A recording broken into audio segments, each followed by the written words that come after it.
Surprise, everyone! We are not looking at episode 9, we are looking at the entire conclusion to this story arc. So, to remind us of where we left off, the announcer shows up and says that Korra has to stop her evil Uncle Unalaq before harmonic convergence, or else she'll have really screwed things up. The spirits are out of control, remember. We can't allow such a terrible, horrible, unconscionable threat to go. Gotcha! Furryfoot, come back! Such terrible, horrible, unconscionable, adorable threats to go unopposed. Of course, they don't really know about all the problems yet, so it's a good thing that Korra arrives to share the bad news. She tells about the Water Tribe's civil war, recreated in a lovely pewter chess set, but Tenzin wants all the details. I opened a spirit portal at the South Pole, but then Unalaq turned out to be a bad guy and wanted to take control of the South, so I sort of started a civil war, but when I went to find some help, I was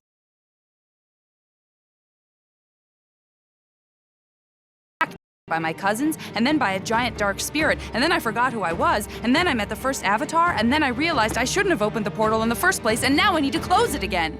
Wait, my pen died. Could you start that over?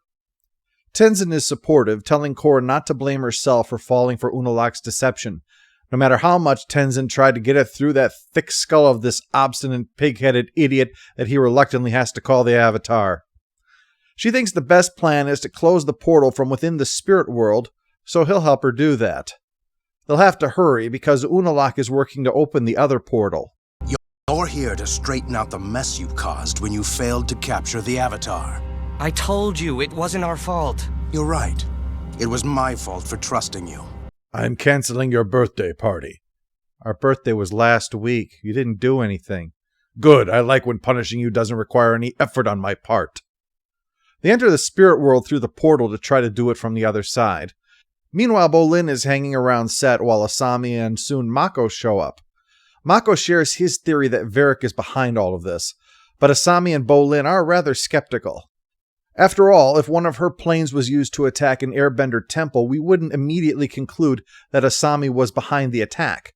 And not just because Asami would have used one of her Flutterbat planes to do it. So Korra and Tenzin are at the perfect spot to reach the spirit world, where that guru guy taught Aang way back when, so the spiritualness is baked right in.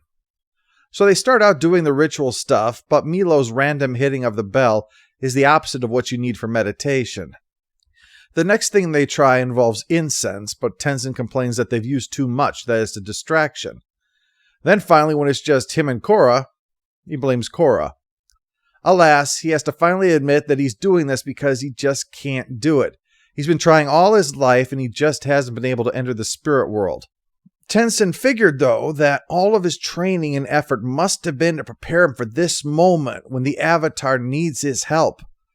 So it sucks that he's blown it. Jinora is prompted to speak up and admits that she's been talking to the spirits the whole time, and they've told her how to help Korra. So Tenzin soon is forced to eat a big old slice of humble pie as Jinora tells Korra to do things opposite of what Tenzin did. Well, don't feel too bad, Tenzin. You're not the only father who's been wrong here. Unalaq had led his kids into the spirit world to open it with their bending, but all it did was get Desna hurt, and Unalaq still doesn't care. This guy makes Oedipus's dad look like Father of the Year. Varric has Mako picked up and brought to his office, where he offers him a job, as a way to ensure that nothing bad happens to Asami and Bolin. You wouldn't want anything to happen to Asami, would you? I mean, I heard you and her were kind of an item again? Or what about your brother? Let's all go to the lobby. Let's all go to the lobby.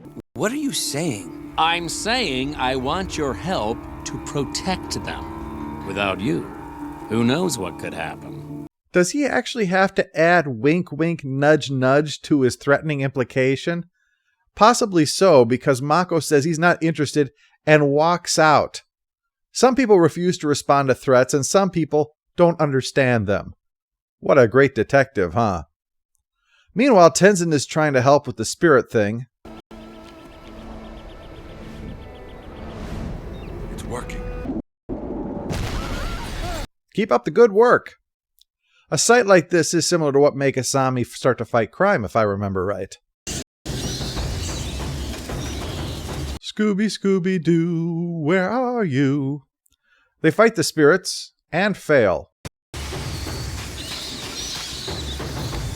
Power Extreme! Oh, no, the wrong one. Well, Tenzin had the right idea. He just didn't count on the spirits in there being corrupted. All Korra has to do is cleanse them, and they in turn cleanse the site. It's all good. He taught you how to transform dark spirits. I can't even get you into the spirit world. Let's all go to the lobby to get ourselves a treat. Everything Unalaq taught me was to help himself. Everything you've done was meant to help me. I am so sorry for turning my back on you as my mentor. I need you now more than ever. Hey, we're starting to get the real Korra back. I mean, I don't want to seem negative. I think that bonking her on the head might have knocked the stupid out of her. Mako could maybe use some of that. Oh, speaking of his dullness, Asami swings by his place as part of their rekindling relationship, and they get a pretty passionate kiss in to add a few cans of lighter fluid to it. But alas, someone's come by with the hose. The cops are here because Mako is accused of being involved in the warehouse robbery, and evidence has been planted in his apartment. But there's no way Mako can be the mastermind behind that robbery, on the grounds that it would assume that Mako is a mastermind. Back at the air temple, Tenzin still can't enter the spirit realm, so finally they all agree that Jinora is going to have to do it. There's just no time for him to figure this out right now. And sure enough, together the two wind up in the spirit world, but so is Unalaq, and Vaatu tells him that the Avatar is coming, so their plan might just be saved, leading into episode 10.